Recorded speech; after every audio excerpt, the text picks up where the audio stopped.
Two people make one financial choice. One buys a home. One keeps renting. Everyone thinks they know who wins. They're usually completely wrong. Watch. Fast forward 20 years. Adam unlocks his front door. The house is paid off. It's worth $650,000 now. His neighbors wave and say, "What a smart investment." His parents are proud. His wife feels safe. His kids grew up in the same rooms. He feels like he won at life. David opens his laptop. He logs into his investment account. The number on the screen is $1,420,000. His friends assumed he was wasting money on rent for 20 years. His own parents called him irresponsible at every Thanksgiving. Even he started to doubt himself in year 7 when rent went up to $2,800. But the math doesn't care about opinions. The math doesn't care about feelings. The math doesn't care about what your uncle said at the barbecue. The math only cares about 3 rules.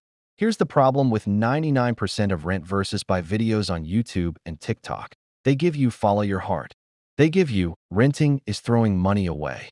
They give you a realtor trying to sell you a house. They don't give you math. And without math, you're just gambling with the biggest purchase of your life.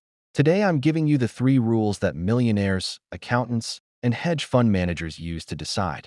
No fluff, no bias, no sales pitch, just numbers that don't lie. And stay until the end, because Rule 3 comes with a plot twist that flips everything you think you know. Rule 1. The 20 to 25 rule. This is the first filter. It takes 10 seconds, and it will save you 20 years of regret. Here is how it works. Take the price of the house. Divide it by 1 full year of rent. Let's use Adam and David again. Adam wants to buy. The house is $400,000. David wants to rent the exact same house. Rent is $2,000 per month. So $2,000 times 12 months equals $24,000 per year. Now we divide. $400,000 divided by $24,000. That gives us 16.6. Here is what the number means, and memorize this. If your number is under 20, buying usually wins. If your number is over 25, renting usually wins. If you're between 20 and 25, it's a toss-up.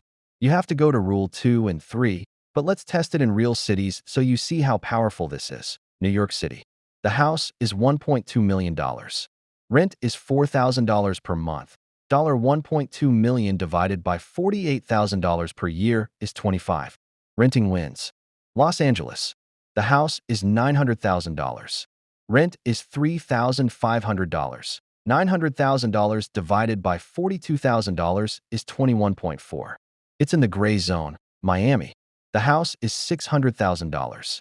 Rent is $3,000. $600,000 divided by $36,000 is 16.6. Buying wins. Austin, Texas. The house is $300,000. Rent is $2,000. $300,000 divided by $24,000 is 12.5. Buying wins by a landslide.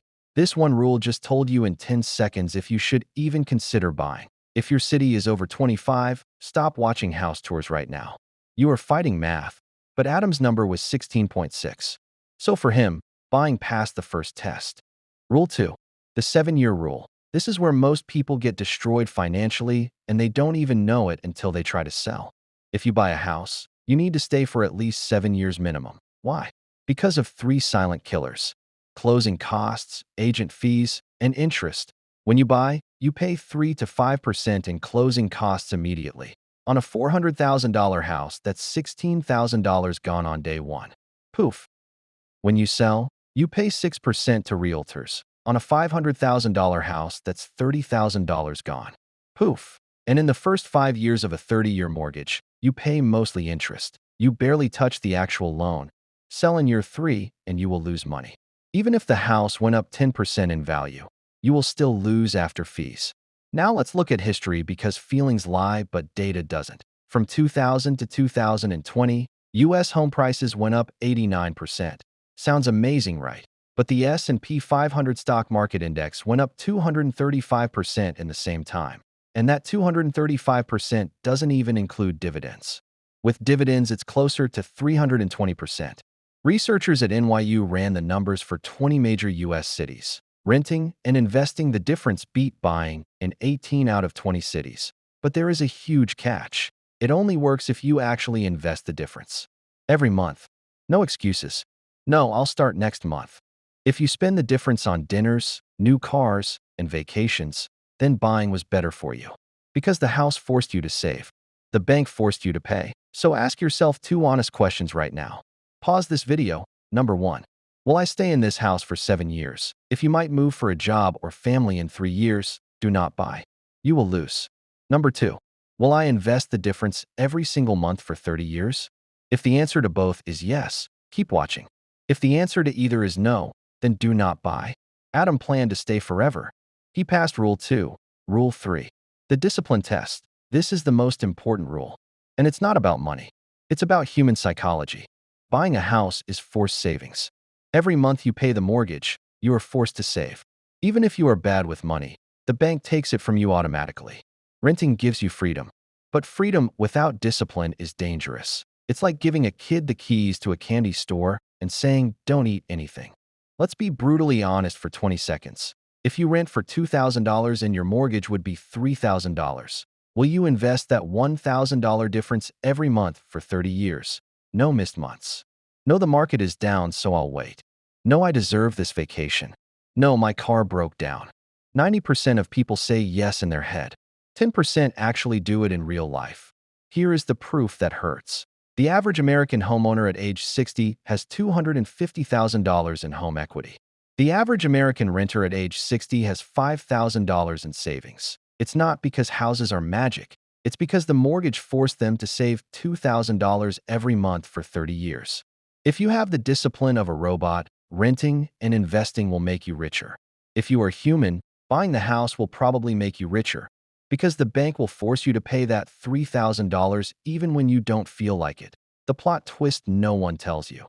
Here is what broke my brain when I ran the numbers for Adam and David. Both started with $70,000 on day one. Adam put his $70,000 as a down payment on the $400,000 house. David invested his $70,000 in an index fund on day one. After 20 years, David's $70,000 turned into $540,000 just from compounding at 10%. Adam's down payment turned into $250,000 of equity, but David also invested $1,000 every month. The difference between rent and mortgage, that $1,000 per month, turned into another $860,000. Total for David, $1.4 million in investments. Total for Adam, $650,000 house with no mortgage. At this point, David looks like he won by $750,000. But wait, Adam also has something David doesn't. Adam has zero housing cost at age 60. No rent, no mortgage. David still has to pay $3,500 rent or sell $42,000 of investments every year to live. So who actually won? It depends on what happens after year 20. If David lives to 90, he needs 30 more years of rent. That's $1.2 million. If Adam lives to 90, his cost is $300 per month for taxes and insurance. This is why the math is not simple. This is why you need all 3 rules. 3 mistakes that will ruin you. Before you decide, avoid these 3 mistakes I see every day. Mistake 1. But rent goes up every year. Yes, it does. But so do property taxes, insurance, and repairs. Adam's $2,000 mortgage stayed the same, but his taxes went from $400 to $900 per month. His roof cost $18,000 in year 12. His HVAC cost $9,000 in year 15. His water heater died in year 9. Owning is not fixed cost. Mistake 2. Houses always go up. Tell that to people who bought in 2007. From 2006 to 2012, U.S. home prices dropped 27%. That if you had to sell in year 5, you were trapped. Stocks also dropped. But you can sell $100 of stocks. You can't sell 1 bathroom. Mistake 3. I'm building equity. In the first 10 years of a 30-year loan, 70% of your payment is interest.